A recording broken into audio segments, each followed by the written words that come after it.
আসলে সত্যটা সবার জানা দরকার। আমার স্বামী ঢাকা শহরে রিক্সা চালাইতো।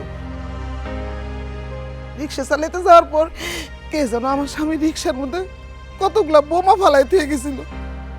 তারপর পুলিশ তারে ধরে নিয়ে গেছিল, সাথে আমারেও নিয়ে গেছিল। আমারে 8 বছর পরে ছাইরা দিচ্ছে, কিন্তু উনারে ছাড়ে না। জেলখানা থেকে ছাড়া পাওয়ার পরে আমি খান বাড়িতে আইছিলাম। দূর থেকে আমার এই জাদুর অনেক সুখ দেখতে পাই। এই জন্য আমার জাদুরে আমার সাথে করে নিয়ে যাই নাই। ও মানিক তাইলে জঙ্গির পোলা।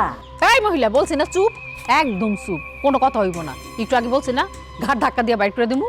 আমি এখন গার্মেন্টসে চাকরি করি, আর আমার স্বামীর অপেক্ষায় আছি কবে ছাড় পাইব। বুবু এই জিনিসটাই লুকাইছে, বলতে চাই নাই।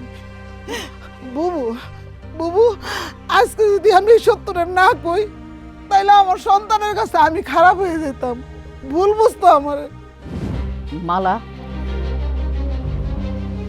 তুমি কি চিনতে পারবা এই দুইজনের মধ্যে কোনটা তোমার সন্তান? হ্যাঁ, চিনতে পারবো। আমার ছেলের ডাইন হাতে, আমার জাদুর ডাইন হাতে একটা কালো দাগ।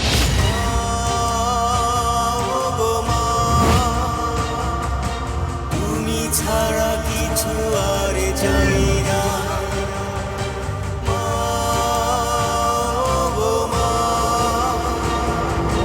তুমি ছাড়া কিছু আর চাই না। তোমার মুখ খানি খোদার মেহেরবানি, বড় বেশি দেখার তৃষ্ণা।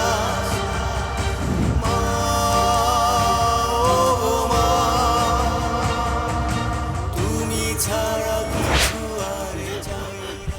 বাজান, ও বাজান, বাজান।